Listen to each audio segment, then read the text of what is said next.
madadapuan ng halik sa labi? Kailan ko ba matitikman init ng iyong pagmamahal? Kailan madaramang ako'y iyong sinasakal? Malay mo ma-develop free ng dalawang puso, di man magkasundo, pilit pinagtagpo. Anong malay mo ma-develop? Walang imposible, malay mo. Walang imposible, malay mo ma-develop. Alam mo, kung wala ka rin ng paglalaanan yung pagmamahal mo na yan, o kung meron, ipaglaban mo na habang maaga pa. Huwag mo nang isuot ulit siya na. Bakit po? Dahil halatang hindi iyo. Akala ko po kasi dahil sa broken hearted na nakasulat. Hello? We need to talk. Are you happy? I just want this done and over with. You don't want this done and over with. Nakipagkita ka sa akin dahil gusto mo malaman kung mahal pa din kita. Jayham, huwag mo nang bigyan ng ibang kahulugan ng pagkikita natin. And you know what? I deserve to be happy. Sinabi ko naman kasi sa'yo na huwag ka na makipagkita doon. Anong gagawin ko? Eh, di ko anong sinasabi ng puso mo. Jayham, I just really want to say that I'm sorry about my outburst. I still love you, Jayham.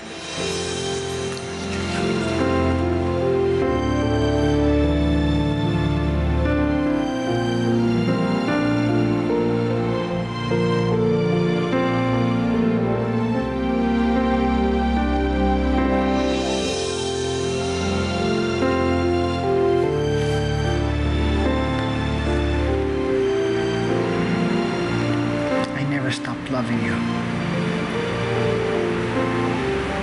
After 5 long years, I still love you.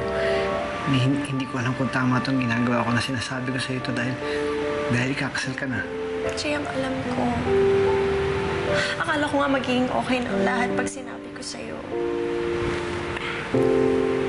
Lalo lang ako naguguluhan eh. Isipin mo muna. Akala ko ni Ted eh. Mahal mo ba siya? Nalagaan niya ako eh. Mahal mo ba siya? Hindi ko kayang iwanan si Ted. Dahil nandun siya nung wala ka. Hindi mo siya mahal, Bea. Hindi mo siya mahal.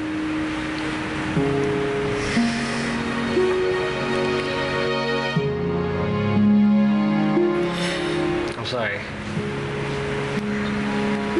Sorry. No, don't be. I should be the one to be sorry. I really hurt you, JM. Pero nag-promise kasi ako sa sarili ko na hindi ko uulitin kay Ted. Yung nangyari sa'yo dati. Hindi lang naman ikaw may kasalanan eh. Tayong dalawa naman yun. Tsaka hindi ko naman sinasabi na iwan mo siya. Wala akong sinasabi gano'n sa akin na isipin mo muna bago ka magpakasal sa kanya.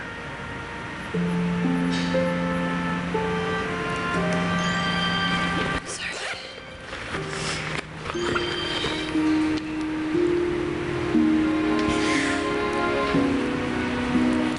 I'm really sorry, JM. I have to go.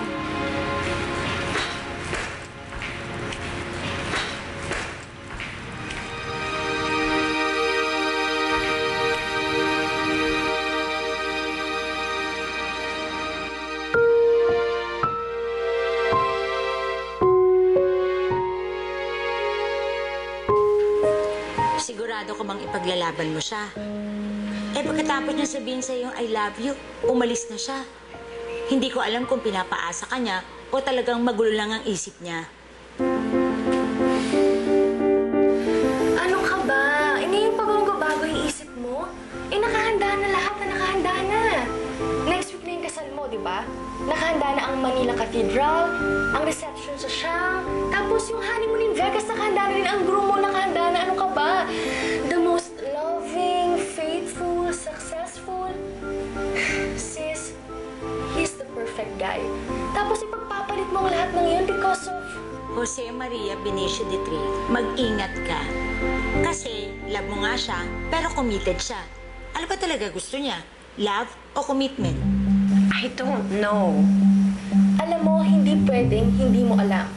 Iniwan ka nga niya para sa commitment niya sa karir niya eh. Sa tingin mo ba, sa'yo siya ngayon sasama? Sasama na ako sa kanya. Bea! Di ba sabi mo sundin ko yung puso ko? Eto na, ginagawa ko na. Bea, tanga ang puso. Kaya kailangan gamitin mo utak mo paminsan-minsan. Mag-isip-isip ka nga. At hindi pwedeng pabago-bago ang isip, okay? Baka pag uwi nun at umuwi na naman sa boyfriend niya, magbago na naman ang isip. Tama na! Pwede ba? Baka mamaya magdilang anghel ka pa. Surprise! Hey, babe. Hi. Musta? Ano, you're back already?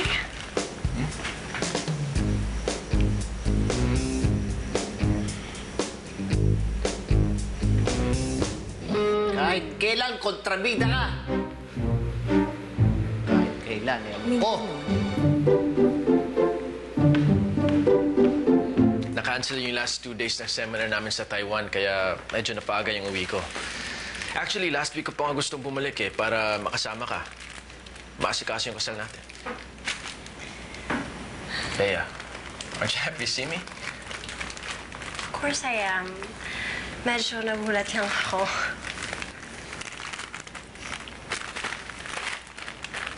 Babe, binili mo lahat to. Dami naman. Dami nga, marami pa dyan. Oh, why not? You know, I'll buy anything and everything for you.